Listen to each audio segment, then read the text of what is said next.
All right, ladies and gentlemen. Sorry for this last minute lesson plan, but we'll make it work here today. I woke up Nolan, my kindergartner, at about 6:30, 6:40 this morning, and yeah, he had 101 temperature, and he looked like death. So I'm here making some lesson plans quick, and hopefully this works for you all today. I don't think it'll take you the whole hour. But we left off yesterday looking at the Declaration of Independence.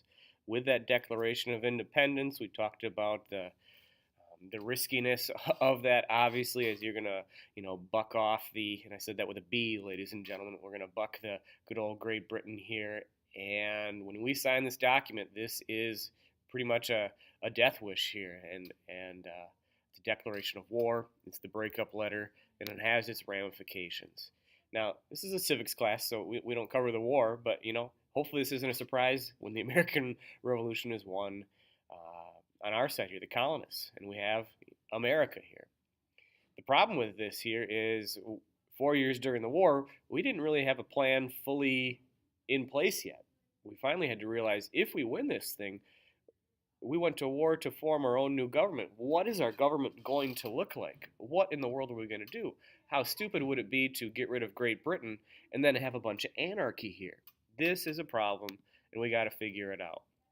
So we need to kind of look at our first form of government, which is the Articles of Confederation.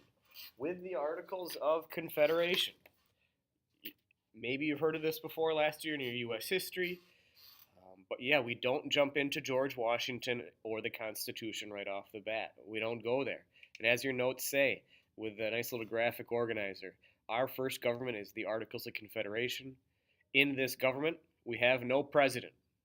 The only president you could sort of call was the president of Congress. He led the meetings in our legislative branch, but we have no president. George Washington, he's hanging out at Mount Vernon relaxing here. There's no president of the United States. We do have a Congress. Each of the 13 states sends a delegate, and we have no justice system. So we look at our three branches that we have today, and we have none of that in this setup that we currently have here. This nice little dapper dude right here, Zac Efron, wants to talk to you about the Articles of Confederation right now. In the U.S., we love our Constitution. But it wasn't always this way. Before the Constitution and government we have today, we had a sort of prototype Constitution called the Articles of Confederation, which created a nation of independent states only loosely linked together by a single Congress. The Founding Fathers intentionally designed a nation with a very weak central government. There was no judicial branch, no executive branch, so there was no president, which when you think about it, it makes a lot of sense. The colonists had just been through a really bad breakup with the British king, and they're not about to get back together with a government who looked just like their ex, okay? We've all made that mistake before, okay? You go and date a girl like the last girl you dated, you're gonna get hurt, okay? Don't do this to yourself. The Congress, which was just a single chamber with a delegate from every state, did have some power, like the authority to make treaties and alliances, maintain an army, and coin money. But they couldn't levy the taxes to pay for those things. In fact, under the Articles of Confederation, paying federal taxes was voluntary for the states, who of course were like, no thanks, we're good. The U.S. had borrowed money from European investors and nations to pay for the Revolutionary War, but with no power to tax, the United States couldn't pay back any of those debts, creating a huge economic disaster by 1787. With no funds and limited power, the central government couldn't do much to protect peace at home. This became abundantly clear during Shays' Rebellion in 1786, when farmers in Massachusetts violently protested against the state's high taxes. So if the Articles of Confederation weren't working, why didn't they just make changes to it? Well, it was practically impossible.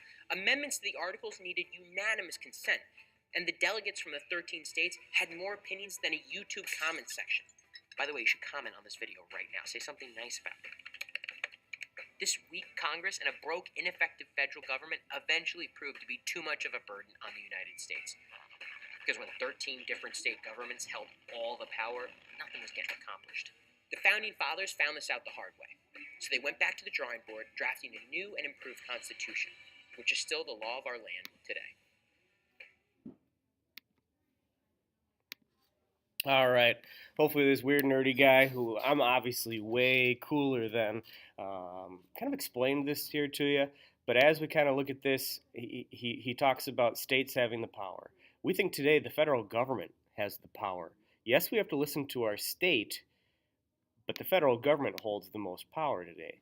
This first government, we were afraid of too powerful of a government, so we gave states the power. The states had the power. We don't have a justice system.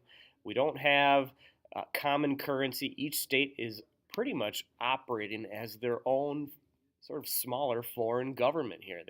Yes, we're the United States of America, but it'd be better off calling us the states of America. We have no national military. We've got a problem here with this whole fact that there's no national military. And as the video said here, Shays' Rebellion, when we have a group of farmers in Massachusetts rebel and try to take over parts of Massachusetts. Massachusetts tried to call on their National Guard.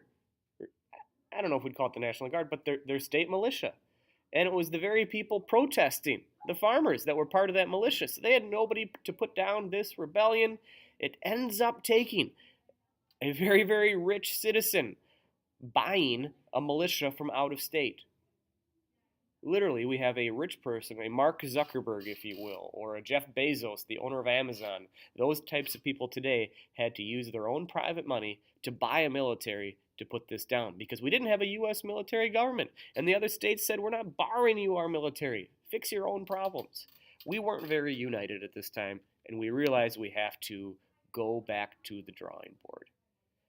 All right. With that, we'll stop here for today. I think we're good. Yeah, we'll be A-okay. But we realize we need to go to the drawing board. We'll do this one right here. The Annapolis Convention in 1786. 5 out of 13 states show up, a lot like a party that Mr. Neuenschwander would try and throw in college. Not many people showing up. And they realize we need to sell this better. We need to get George Washington to this meeting.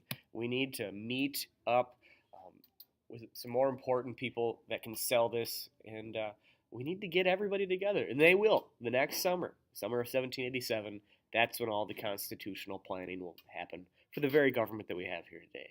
But now I promise, I'm done. We got a couple readings for you here today. Hopefully this has found you all right here today.